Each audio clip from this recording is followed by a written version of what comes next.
دینا سے bureau chief دینا راجہ جلال کی رپورٹ کے مطابق صحافی ملک ندیم عباس کی بیٹیوں کا اعزاز ہر سال کی طرح پوزیشنز کا سلسلہ برقرار۔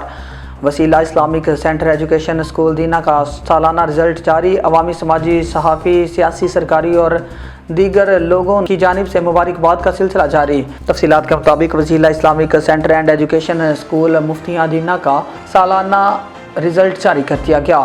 مہمان خصوصی رہنما مسلم لیگ نون راجہ ساجد نواز تھے۔ صحافی ملک ندیم عباس کی چاروں بیٹیوں نے ہمیشہ کی طرح نمایاں پوزیشنیں حاصل کر کے والدین اور اساتذہ کرام کے دل جیت لیے۔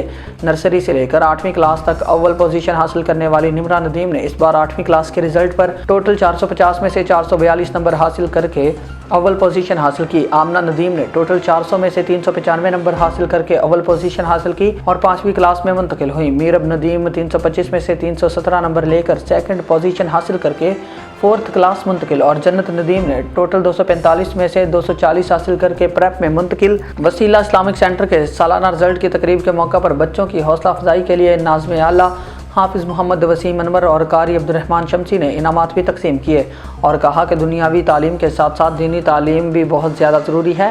والدین کو زیادہ سے زیادہ بچوں پر توجہ دینی چاہیے۔